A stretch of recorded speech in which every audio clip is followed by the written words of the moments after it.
Today we will be taking you through the Phase 2 interim clinical data of Petosemtamab with pembrolizumab in first-line recurrent metastatic head and neck squamous cell carcinoma. This will include the data in the abstract published today on the American Society of Clinical Oncology, or ASCO's, website, as well as a summary of the data included in the poster presentation scheduled for Monday, June 2nd at the ASCO annual meeting in Chicago. This presentation is available on the Investors and Media page of our website. On this call, we will also make certain forward-looking statements within the meaning of the Private Securities Litigation Reform Act of 1995. These may include statements about our future expectations and plans, and events and circumstances, including about finances, intellectual property, projections about Merus's clinical development for 2025 and beyond, and the timing for plans and for meeting clinical and regulatory anticipated milestones related to Petosemtamab and our other Biclonics candidates. Each forward-looking statement is subject to risks and uncertainties that could cause actual results and events to differ materially from those projected in that statement. A more complete description of these and other material risks can be found in Merus's filings with the United States Securities and Exchange Commission, including its Form 10-Q for the period ended March 31st, 2025, which we filed with the SEC on May 7th, 2025. Merus does not undertake any obligation to update any forward-looking statements, whether as a result of new information, future events, or otherwise unless required to do so by law. Leading us through the agenda will be Dr. Bill Lundberg, Chief Executive Officer, Dr. Fabian Zorin, Chief Medical Officer, Peter Silverman, Chief Operating Officer and General Counsel, and Shannon Campbell, Chief Commercial Officer. Good afternoon from Boston. This is an exciting time for Merus. Today's call will focus on the updated interim data for Petosemtamab in combination with pembrolizumab, or Pembro, as first-line therapy for PD-L1 positive recurrent metastatic head and neck cancer. We will discuss data which will also be presented at the ASCO 2025 annual meeting on June 2. Let me begin by providing a few remarks about our company and foundational technology platform that led to the generation of Petosemtamab and our other clinical stage assets. Merus is an oncology-focused company with clinical assets of our own and multiple others we develop with our collaborators and licensees. We're also quite proud to have received our first approval by the U.S. FDA for Bizengri last year. We believe this not only validates our innovative technology platforms, it also demonstrates our strong capabilities in oncology drug development and execution. We've been innovators in the field of multi-specific antibodies for over a decade with our proprietary Biclonics and Triclonics antibody platforms that allow us to make multi-specific antibodies like monoclonal antibodies. A single cell produces essentially a single multi-specific antibody. This allows us to leverage the decades of experience making successful medicines from monoclonal antibodies, including high-throughput screens, allowing biology to drive selection of the best molecules, manufacturability, large-scale production from single-producer cell lines, and the ability to rely upon tried-and-true CMC providers. And as fully human IgG1, our molecules are designed to have predictable in vivo behavior, low immunogenicity, and consistent half-life, and can have all the Fc domain engineering like ADCC enhancement or stealth silencing for T-cell engagers, as well as compatibility for the generation of selective and potent antibody-drug conjugates, or ADCs. These are powerful technology platforms, and while they don't guarantee success in the clinic, we believe by following tried and true approaches and reducing risk each step of the way, it can give us a better chance of being successful. Importantly, as the inventors of both our platform technologies and our clinical assets, we have an extensive and robust intellectual property patent estate covering our work. We used our Biclonics platform to address both growth and survival signals of cancer cells. We generated a large and diverse library of approximately 500 bispecific antibodies, where each antibody targeted an EGFR family member on one arm and a Wnt pathway signaling molecule on the other arm. As shown in this cartoon, we evaluated this bispecific antibody library for the ability to potently inhibit the growth of cancer-derived as compared to normal tissue-derived organoids, and more effectively than EGFR inhibition alone with cetuximab. From this work, we selected petosemtamab, which binds with one arm to the well-established cancer target EGFR, and with the other arm, this new target called LGR5. We believe petosemtamab acts through three distinct mechanisms. As shown on the left panel, petosemtamab targets the well-established cancer antigen EGFR to prevent EGF ligand binding and growth signaling. The other arm targets LGR5. LGR5 is a protein expressed on normal adult tissue stem cells and stem cell-like cells within a cancer, and is reported to be upregulated in a number of cancer types, including head and neck, colorectal, and other cancers. We've also observed an unexpected result shown in the middle panel.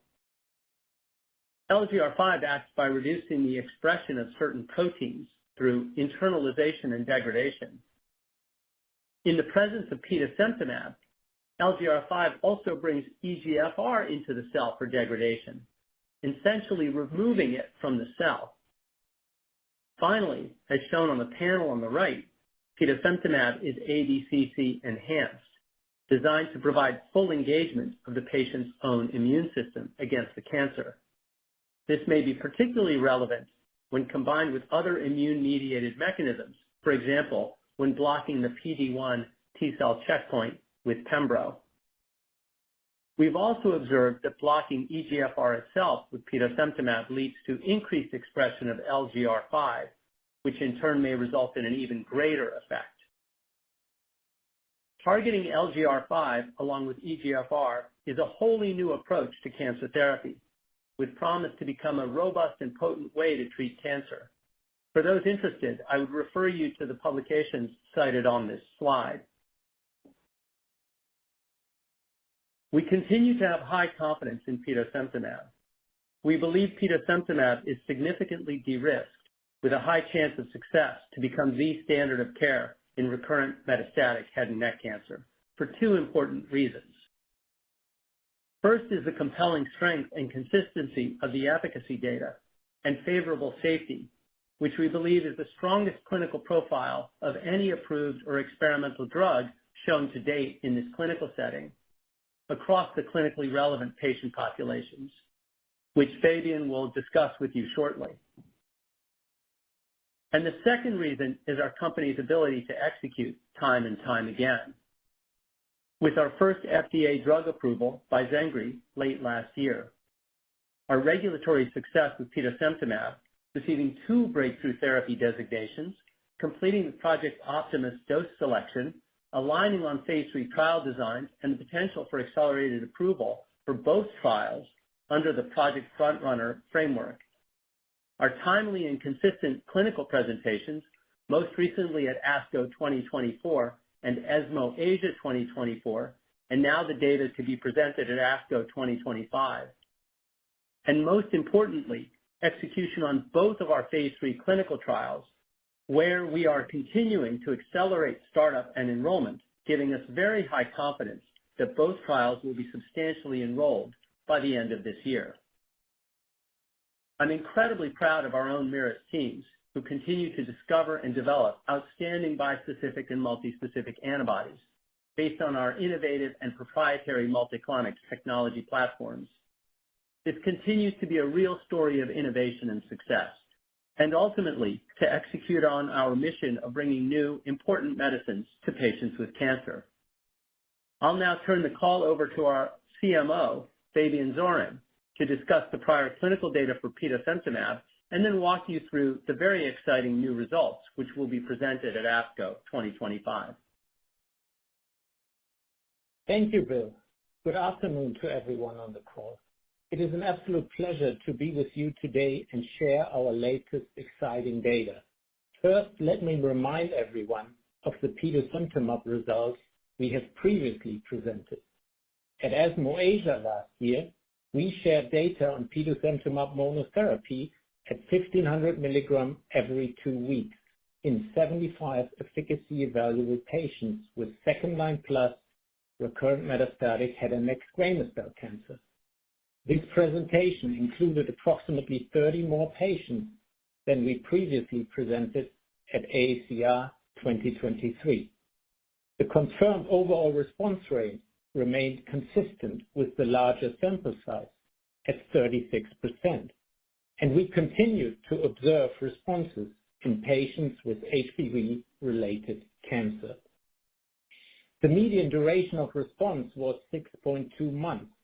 Median progression-free survival was 4.9 months, and the median overall survival was 11.4 months. These monotherapy results are impressive.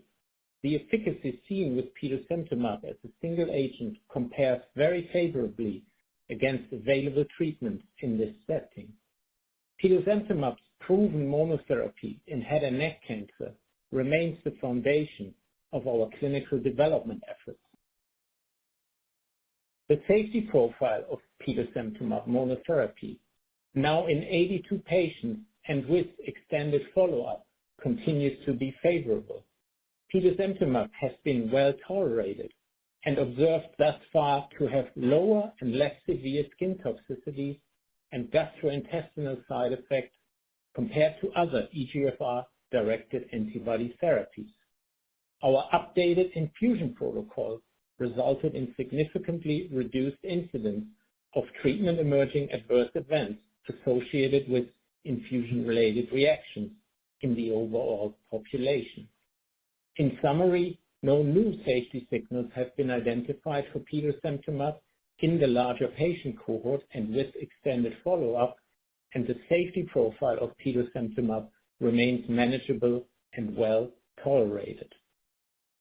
At ASCO 2024, we presented the first interim data on petosemtamab in combination with pembrolizumab in the first-line setting. The data cutoff date was March 6, 2024.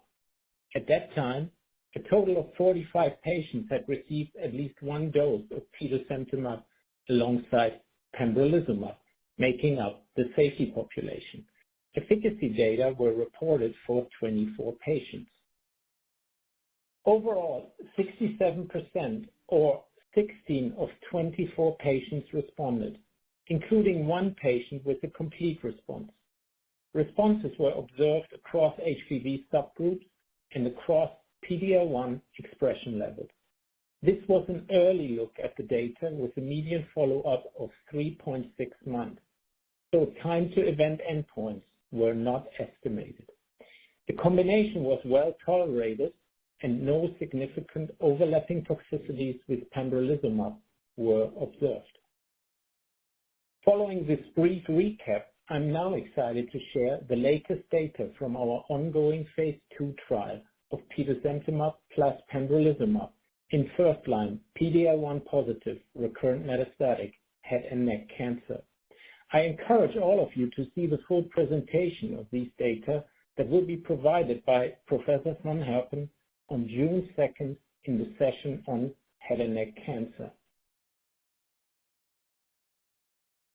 Eligible patients had PD-L1 positive head and neck squamous cell cancer that was treatment naive in the recurrent metastatic setting, an ECOG performance status of 0 or 1, and measurable disease per RECIST 1.1 criteria.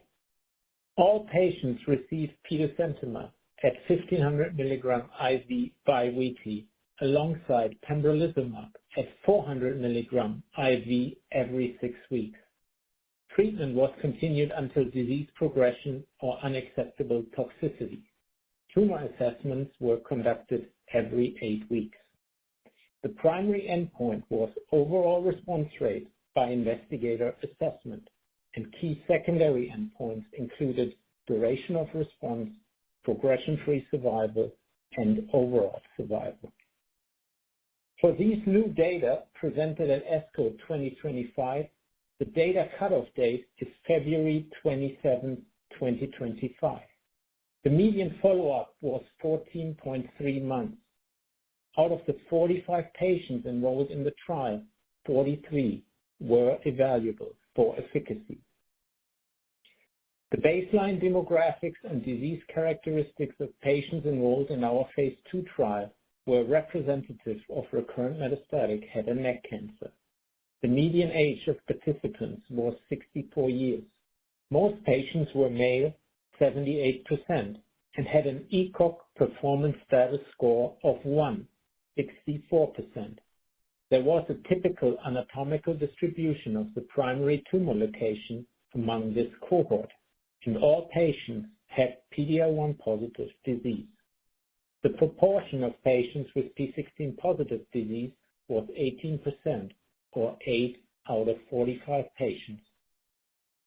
The patient disposition shown in the right chart includes data from all 45 patients. At a median follow-up of 14.3 months, 31 patients, 69%, had discontinued treatment, while 31%, continued therapy. The median duration of exposure to petosemtamab was 8.3 months, with a mean of 8.7 months as of the data cutoff date. This slide shows the overall summary of safety for petosemtamab plus pembrolizumab. The table on the right provides a summary of treatment-emerging adverse events regardless of causality for all grades and grades greater or equal to 3 in all 45 patients treated with petosemtamab plus pembrolizumab. No significant overlapping toxicities were identified, and the combination continues to be well tolerated in this patient population. In particular, I believe EGFR antibody-associated adverse events, including skin toxicities such as acneiform rash and gastrointestinal events, continue to look more favorable with lower rate and severity with petosemtamab plus pembrolizumab than observed with approved monoclonal EGFR-directed antibody therapies. 38% of patients reported treatment-emerging adverse events associated with infusion-related reactions, of which 7% were grade 3, with no grade 4 or 5 events reported. Infusion-related reactions mainly occurred during the first infusion. All resolved, and our updated infusion protocol has continued to be effective. No related grade 5 treatment-emerging adverse events were reported. In conclusion, no new safety signals have been identified for petosemtamab, and the safety profile of petosemtamab in combination with pembrolizumab remains manageable and well tolerated. The primary efficacy endpoint of this trial was overall response rate by investigator assessment using RECIST 1.1 criteria. I'm delighted to report that the confirmed overall response rate for petosemtamab plus pembrolizumab continues to be compelling, with the addition of 19 more patients. Overall, 63%, or 27 out of 43 patients responded. The 95% confidence interval indicates that the lower bound of the treatment effect of petosemtamab plus pembrolizumab is 49%. This is significantly higher than the historical response rate of 19% for pembrolizumab monotherapy, and even the 37% for pembrolizumab combined with standard of care chemotherapy in the CPS greater or equal to 1 population. With increased follow-up, we also observed evidence for a deepening of the responses with continued treatment, with 6 of the 27 responders now achieving a confirmed complete response. Responses were observed across HPV and PD-L1 subgroups. Among 8 patients with HPV-related cancer, 4 responded. The median time to response remains fast, with 1.9 months, and the median duration of response was not reached. At the time of the data cutoff, 14 responders continued on therapy. Progression-free survival and overall survival were secondary efficacy endpoints in our trial. The Kaplan-Meier estimate for median progression-free survival was 9 months. A total of 15 patients remained censored without a PFS event.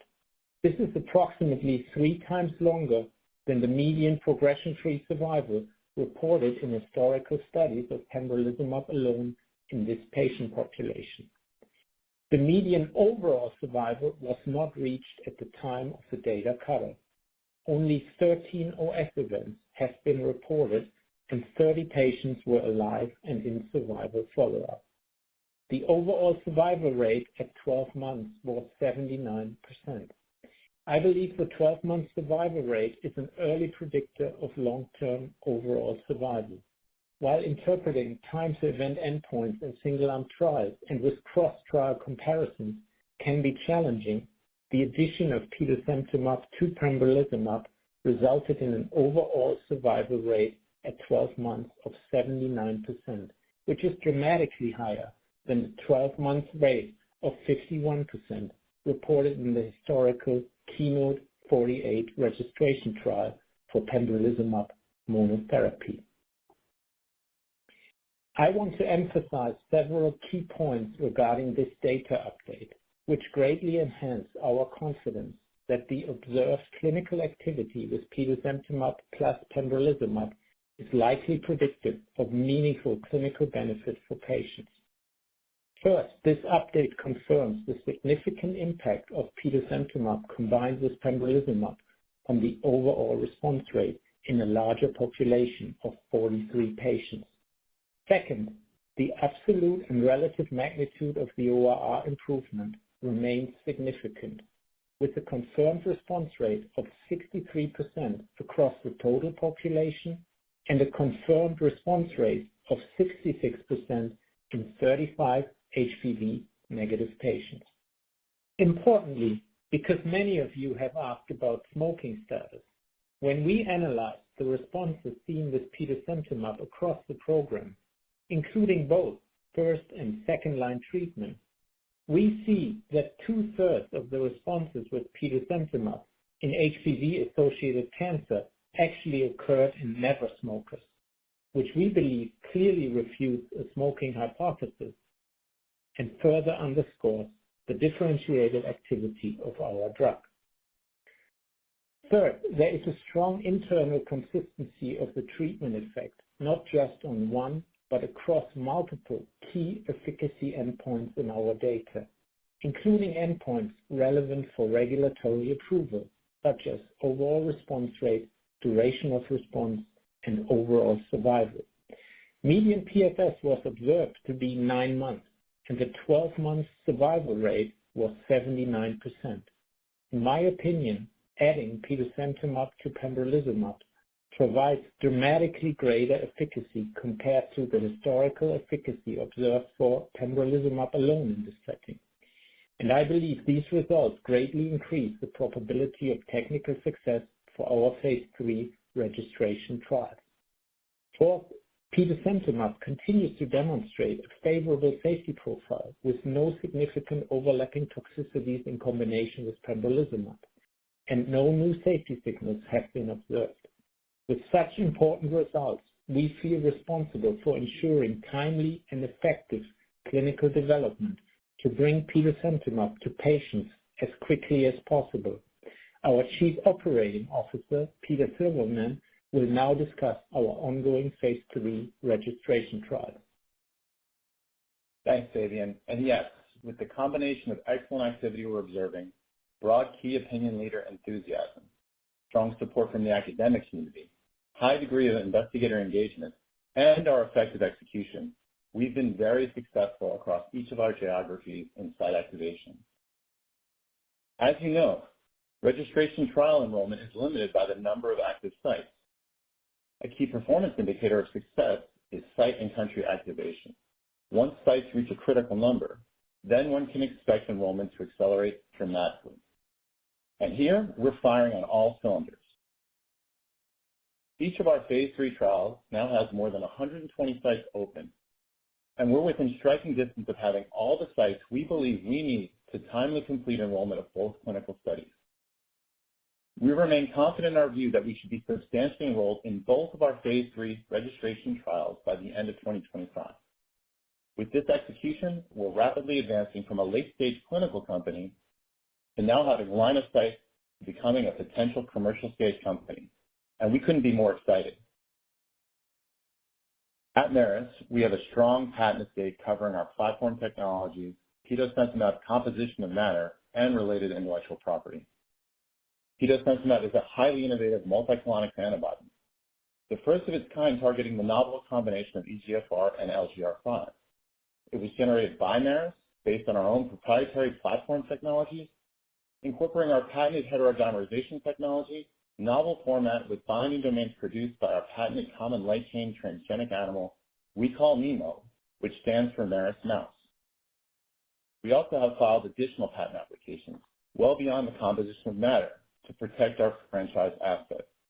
We have applications directed to methods of treatment, combination therapy, formulation, and administration of Petosemtamab, among other subject matter, with any future patents that may issue from these potentially extending exclusivity well beyond 2040. We are quite proud of our history of innovation at Merus. Our Chief Commercial Officer, Shannon, will now discuss the opportunity of Petosemtamab in head and neck cancer and beyond. The head and neck cancer market is a large and growing opportunity. It's the sixth most common cancer. In the first-line setting, around 55,000 patients are treated globally, with 17,000 in the U.S. In later-line settings, we estimate approximately 22,000 patients are treated globally each year. As the commercial lead at Merus, I regularly speak with clinicians to understand their needs and perspectives on the diseases we target.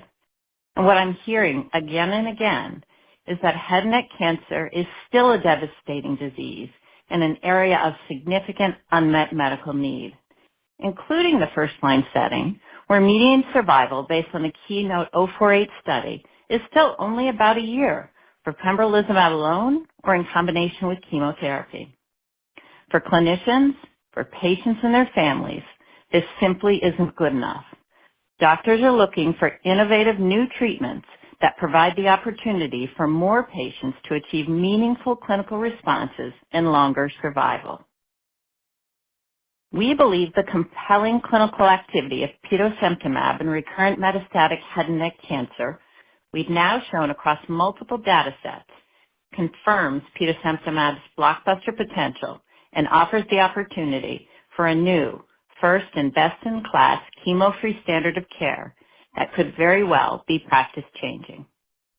The head and neck cancer market is estimated to be around $4 billion in 2024, and we believe this opportunity may be further expanded by a medicine offering far higher response rates and more durable responses with longer time on therapy. We are incredibly excited about the opportunity for Petosemtamab for patients with recurrent metastatic head and neck cancer. We also believe there may be important additional opportunities in earlier stages of head and neck, in metastatic colorectal, and in other cancer types. I'll now turn the call back to Bill. For those of you who know me, I'm a medical oncologist at heart. My ambition is to bring truly meaningful medicines to patients with cancer. And that's our mission here at Merus, closing in on cancer. Now today, with Petosemtamab, we have that opportunity. By combining EGFR and LGR5 targeting, Petosemtamab may represent a wholly new way to treat cancer. Our lead indication, recurrent metastatic head and neck cancer, is a large and growing opportunity with high unmet need, and we believe there are meaningful opportunities in metastatic colorectal cancer and other indications. We now view Petosemtamab as substantially de-risked, with a high probability of technical and regulatory success, and a high probability of meeting the needs of the entire recurrent metastatic PD-L1 positive first-line market. We're full speed ahead, executing well, accelerating site activation and enrollment, and are increasingly confident that both phase 3 registration trials will be substantially enrolled by year-end. And based on our remarkable progress today, I can share with you that we expect to provide top-line readout of one or both phase 3 registration trials in 2026. We believe that among all approved or experimental therapies for first-line recurrent metastatic head and neck cancer, our phase 2 interim data of Petosemtamab with pembrolizumab demonstrates the strongest efficacy, safety, patient convenience, and commercial attractiveness, and is substantially far along in terms of the timeline to potential approval.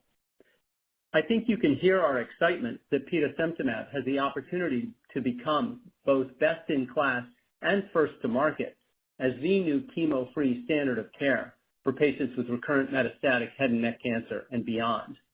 Thank you for joining us this afternoon. For Merus, creating novel multi-specific antibody medicines is our core competency. I'm proud of the progress we're making towards our ambition to close in on cancer. I'll now turn the call back to the operator for questions. Thank you. We will now begin the question and answer session.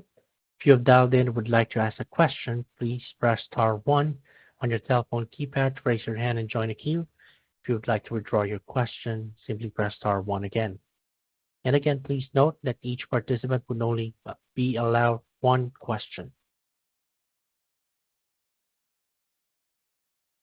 First question comes from Tazeen Ahmad from Bank of America. Please go ahead.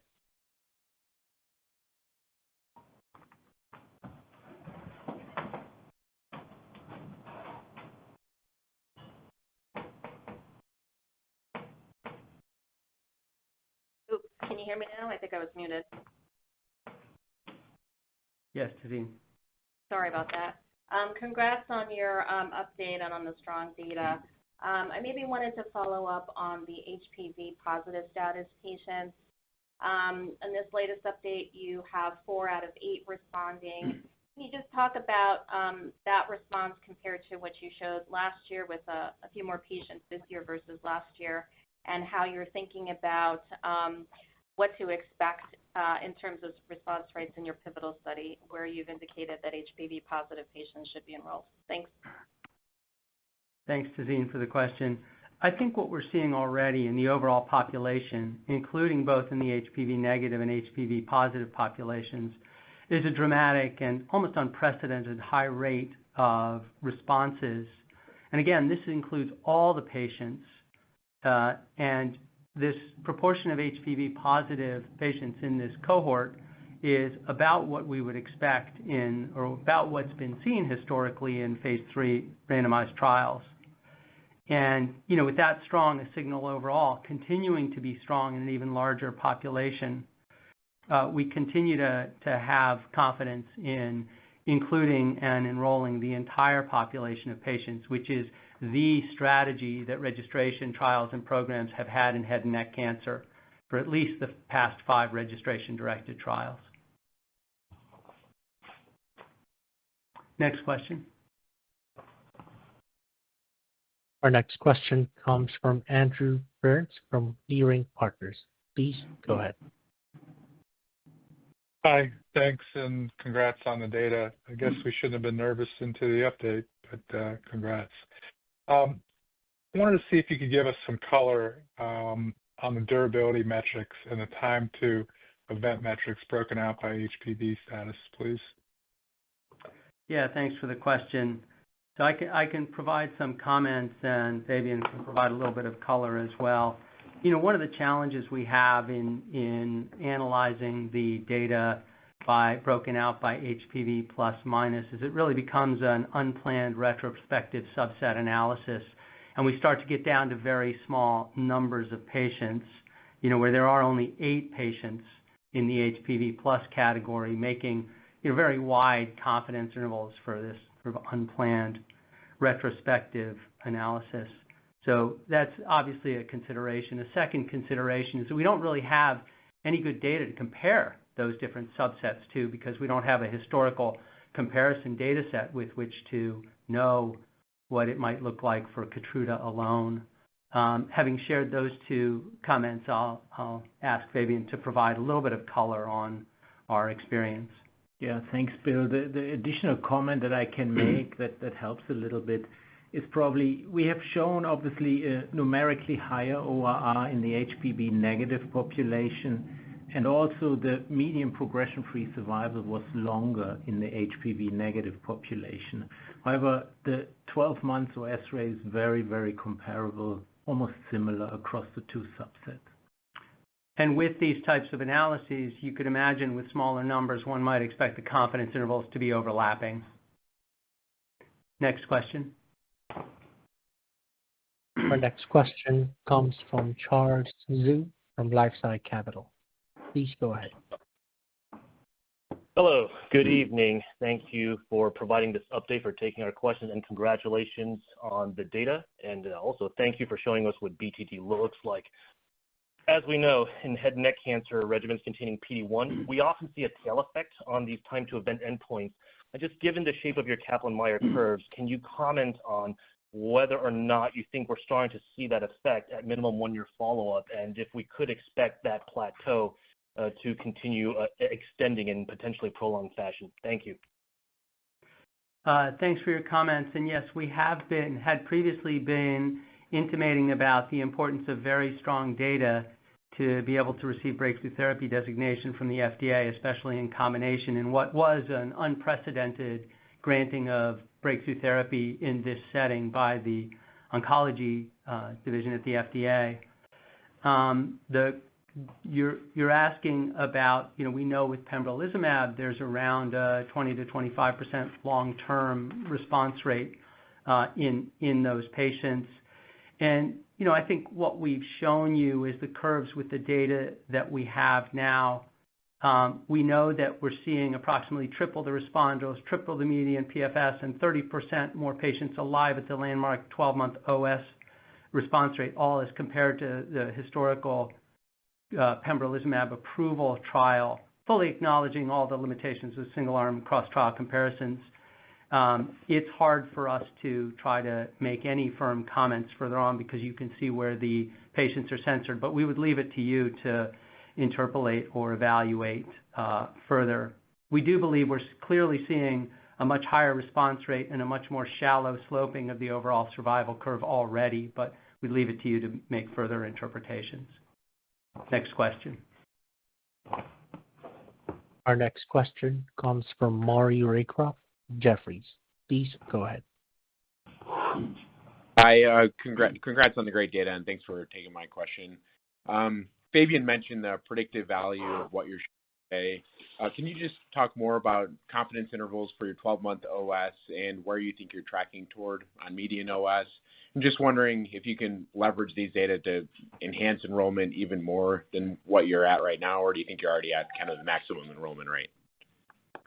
Yeah, I can provide a little bit of color on the 79% OS rate at 12 months, and Fabian perhaps can provide a little bit of color on the clinical trial progress, both site startup and enrollment.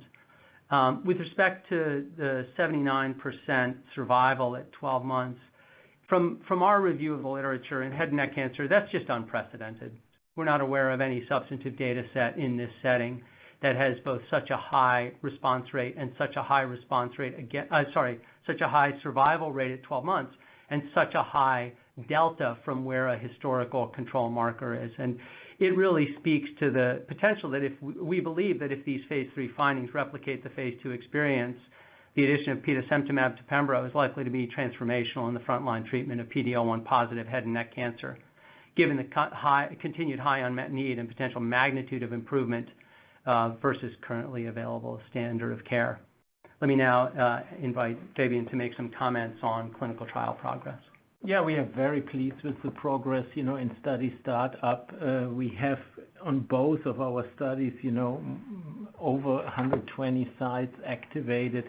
And, I think we keep very firm to our previous prediction that we look for substantially enrolled trials towards the end of this year. Next question. Our next question comes from Evan Seigerman from BMO Capital Markets. Please go ahead. Hi, guys. Thank you so much for taking my question, and congrats on the data. So what I see language that says substantially enrolled phase 3 trial by the end of the year, that says to me, the potential for accelerated approval using this data set. Is that a fair interpretation that you may be able to use this very strong data to secure accelerated approval ahead of a pivotal trial readout in 2026? Thanks for the question, Evan. As we've been pretty clear about over the past number of months, we do believe that there's a real opportunity both in the first-line setting that we're talking about today and in the second-line setting for there to be a potential accelerated approval based on an early endpoint such as ORR with confirmation coming from survival in the same setting. And as you know, the two efficacy endpoints are ORR and overall survival in both registration trials. I would say that we've also been clear about a couple of other things. The first is that ORR to the FDA means confirmed RECIST 1.1 ORR criteria, which takes 2 assessment cycles. And the second thing is that to the FDA, they've always referred to whether these responses are durable. And historically, the durability metric for accelerated approval data sets has been, the FDA has never said, but we've looked at other approvals where 6 months has been around a number that the FDA has commented on previously. And then lastly, the FDA has commented on wanting to be able to take a quick look at overall survival and just get a sense, or something like overall survival, and get a sense of trending in the right direction. And so all 3 of these are important components on what a potential accelerated approval data set could provide in this context. Even with these 3 criteria, we're sufficiently pleased with the progress we've been making with the registrational trials that we're now guiding potential top-line readout for one or both of the phase 3 trials in 2026. Next question. Our next question comes from Michael Schmidt from Guggenheim Securities. Please go ahead. Hey, thanks for taking my questions. And yeah, congrats on this great phase 2 data update. I had a bigger picture question. So we've seen recently data at AACR from Merck's KEYNOTE-689 study, and there's a similar trial with Opdivo at ASCO in the adjuvant setting, and so of a PD-1 inhibitor. And so my question is, with this data today in hand and sort of fairly high certainty on possible success in phase 3 for Petosemtamab in the metastatic setting, I guess, how high is the bar for you to potentially committing to initiating an adjuvant head and neck cancer study with Petosemtamab? Thanks so much. Thanks, Michael, for the question. So the KEYNOTE-689 study that read out at AACR this year demonstrated a prolongation of event-free survival, or prolongation of time before patients' cancers recurred following surgery if the patient's peri-surgical treatment also included pembrolizumab or Keytruda. There's similar data in a much smaller data set for Opdivo in the setting of combined modality treatment for local disease. It is an area we're particularly interested in, especially because we now know we can combine Petosemtamab with Pembro quite safely, and we do view the locally advanced commercial opportunity as substantial. We haven't provided any specific guidance on what it would take for us to trigger a specific clinical trial in this setting. And as you know, I've said many times, it's critically important for us to maintain focus and execution on our 2 phase 3 registration trials. That this is of paramount importance for us as a small company, but it does represent, we believe, an increasingly attractive and promising opportunity to be able to address a larger patient population, many of whom could benefit in this setting if Petosemtamab continues to provide benefit to Pembro in the locally advanced setting as well. Next question. Our next question comes from Tara Bancroft from TD Cowen. Please go ahead. Hi, good evening, and thanks for taking the questions. So I was hoping you could tell us more about how you determine censoring of the patients for the 12-month OS rate, like who was excluded and why, and how did this impact the outcome? Thanks so much. Thank you, Tara. Probably the best person to comment on analysis of large data sets in this setting is Fabian, our Chief Medical Officer, who has thousands of experience in phase 3 registration trials in solid tumor oncology. So he can talk about the curves and the 79% overall survival at 12 months. I would say the importance is, that you have a follow-up that includes 1 year for each of the patients that you are reporting, and that you have essentially a survival status close to the time of the data cutoff, which is called a survival sweep, right? That allows you to actually report true survival statuses of all of these patients. That allows you also to make a statement, as we did, that, the 30 patients without an event are alive and ongoing at the time of the data cut. And Tara, you can look at the curve that we have provided in the presentation, and you can actually count and identify all the patients. There are 9 patients who died prior to the 12-month mark, and that leads us to the 79% mark. And then following the 12-month mark is where there are patients who may be censored because they're still alive and ongoing, and many of them are actually still on treatment. So it's very clear from that graph that there are no patients censored prior to the 12-month mark. It is a mature 79% data point. Next question. Our next question comes from Ami Fadia from Needham. Please go ahead.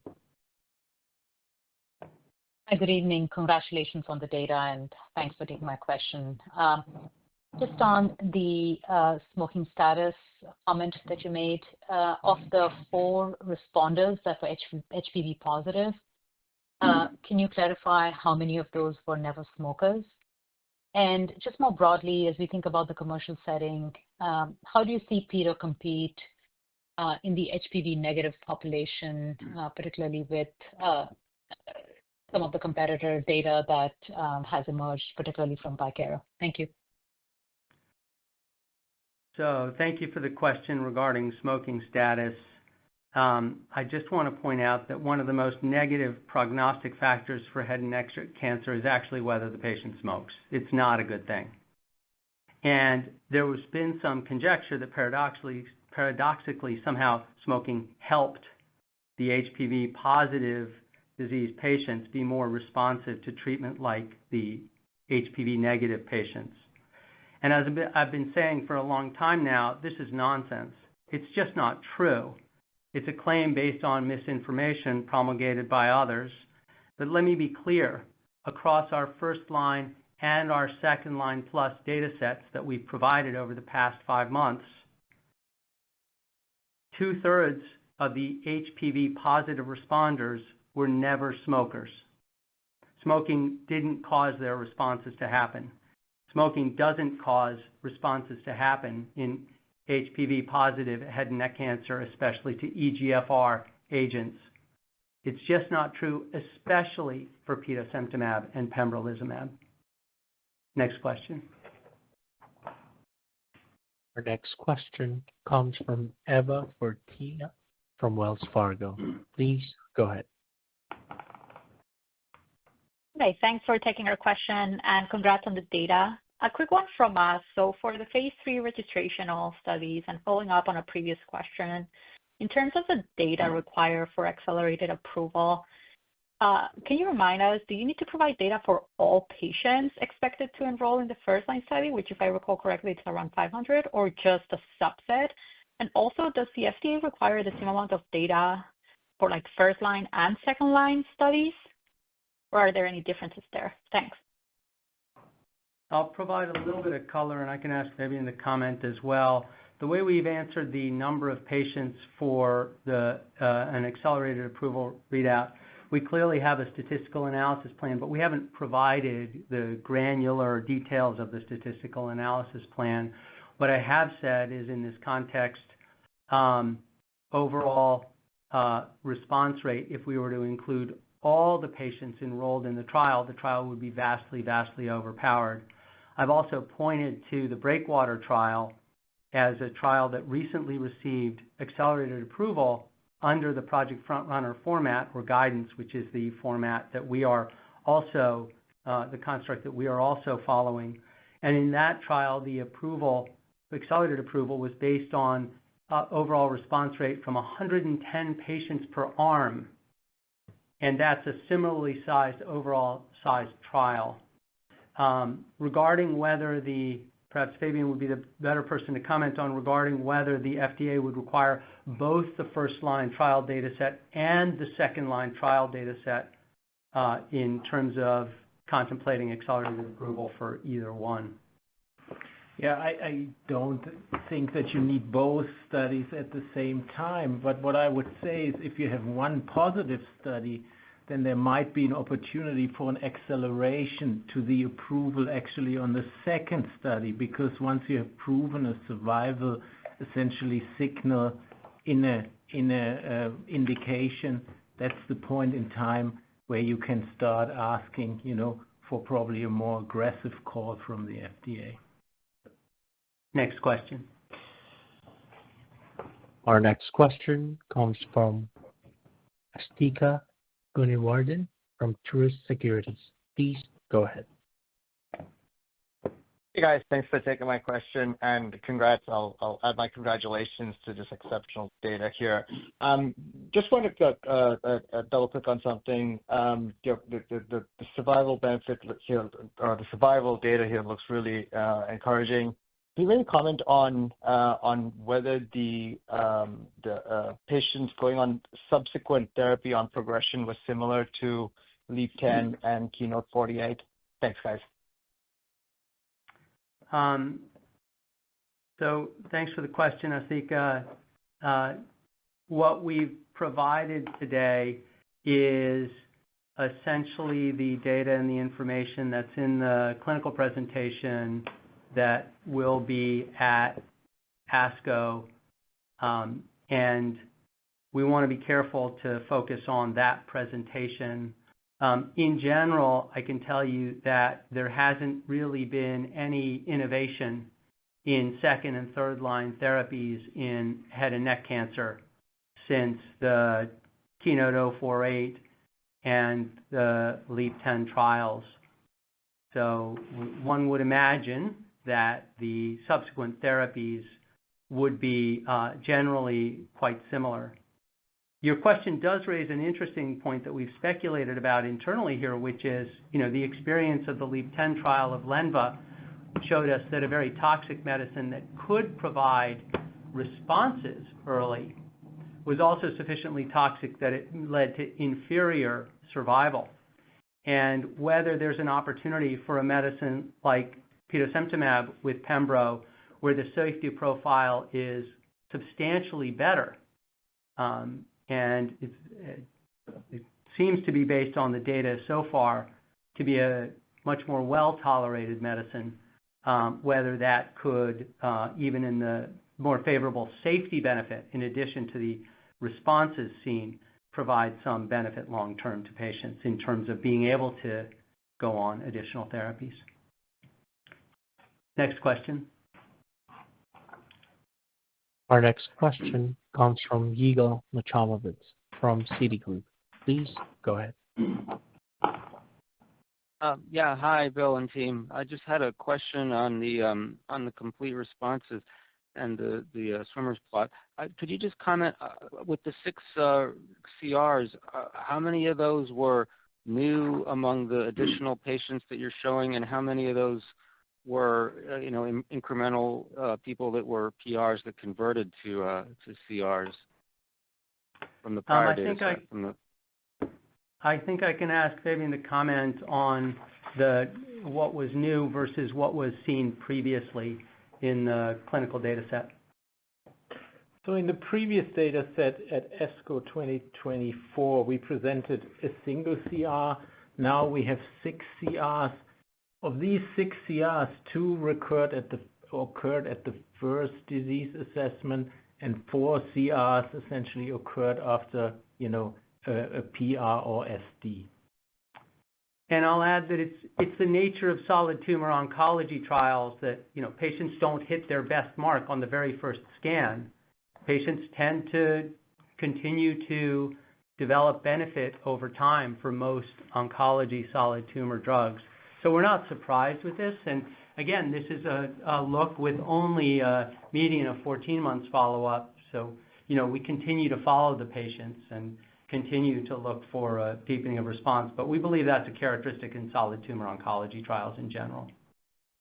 Next question. Our next question comes from Rich Laws from Goldman Sachs. Please go ahead.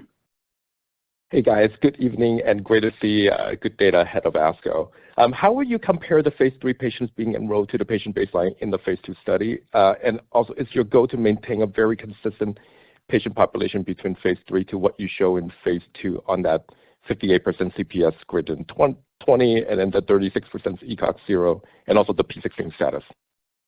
I can ask Fabian to comment on the focus of the phase 3 trial and similarity to this phase 2 population. But first, let me make a general comment, which is, for those of us who've grown up on the R&D side and running clinical trials, the number of times that you learn again and again not to make changes between phase 2 and phase 3 just seems like we keep learning that lesson again and again. It's of paramount importance to try to keep things the same between phase 2 and phase 3. But Fabian can provide color on this. Yeah, the additional importance for phase 3 is to essentially balance your, prognostic factors. So P16, CPS greater 20, and the ECOG performance status, to balance them across the treatment arms by stratified randomization. Next question. Our next question comes from David Day from UBS. Please go ahead. Great. Yeah, thanks, guys. And I also want to add my congratulations on this great data here. Just a couple from me. One is just how are you thinking about this data compared to some of the competitors, like Bicara's data, which was presented, today? And then secondly, how do you think this data can read through into your colorectal cancer data, which should be expected sometime later this year or next year? I'm going to leave the harder question of read through to colorectal for Fabian, who can comment on that second. I'll comment on just how we view this data. I think it's exceptionally hard to make comparisons between our results and a retrospectively highly selected subset in a different population of patients, where we really have only been talking about one efficacy endpoint while ignoring all the others. I'm not sure what that would tell you. I think the better comparison is to compare our results to the overall population of competitors and look at all the endpoints in the broader phase 2 populations, not simply to one post hoc retrospectively selected data point. And again, we think these data for Petosemtamab are compelling. They're consistently strong across patient populations and endpoints, and importantly show internal consistency. And when we make these comparisons to other programs, we believe Petosemtamab clearly has the strongest efficacy and safety data as compared to all approved or experimental regimens in this setting. And perhaps Fabian can just add a little bit of color on how we think about colorectal cancer. Yeah, for me, the most important aspect is, we keep forgetting we have also confirmed single agent activity, and that single agent activity looks favorable against, EGFR targeting monoclonal antibodies, at least in this indication. So further exploring Petosemtamab in an indication where EGFR targeting monoclonal antibodies are established standard of care makes great sense, and we are looking forward to the readout. Next question. Our next question comes from John Newman from Canaccord Genuity. Please go ahead. Hi there. Thanks for taking my question. I just had a follow-up on the accelerated approval strategy. Just curious if we should be assuming that you would wait until the phase 3 study is completely enrolled before submitting for accelerated approval, just in light of the FDA's history here and some of the changes at the agency? Or I don't think you would wait until the phase 3 was completed, but just wanted to confirm if you could comment a little bit more on the details on timing. Thanks. Yeah, thanks for your question. Clearly, if the study is completed, we'd have all the data and wouldn't need to worry about an accelerated endpoint. In terms of the accelerated approval endpoints, I think the FDA has been more clear recently about their concern, which is that if a trial reads out before enrollment is finished, if there's sort of public declaring of the data and results, that could impede subsequent enrollment on the trial and confound the ultimate enrollment of the overall trial. Now, that's different than requiring full enrollment before even looking at anything or other aspects. But, the FDA hasn't officially formally weighed in publicly here, but they've been quite clear about their concerns about making sure that you don't screw up your trial by reading out the first part publicly before the second part is complete. Next question. Our next question comes from Matt Phillips from William Blair. Please go ahead. Hi, Bill. Let me offer my congrats as well, and great update here. Back to the CRs and CR rate, there's 2 patients with not 100% RECIST reduction. Do they add maybe some kind of fibrotic remnants or anything there? And then kind of touched on this, but do you have a time to CR so far? Just wondering if maybe we could hope for some other CRs with more follow-up. Thank you. Yeah, Fabian had made an initial comment on time to CR. I'll let Fabian take this question both on the why is a patient with only 75% or approximately shrinkage declared a CR, and also just color on the CRs that we've seen. Yeah, the lack of 100%, tumor shrinkage in a CR is based on RECIST criteria, where you essentially include lymphatic nodes, as part of the target lesion, and since those, cannot fully regress, even in the context of a CR, you are supposed to indicate, what was essentially the diameter of the lymphatic tissue as part of the target lesion. That's the reason for it. I don't have a specific time to, CR rate, just the summary that I just gave. Next question. Our next question comes from Sebastian Pandashuk from Kempen. Please go ahead. Hey, good evening, everyone, and congratulations on this very strong update.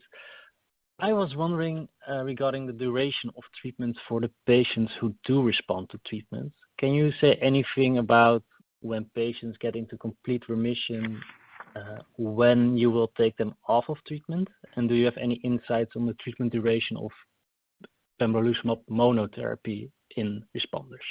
Thank you.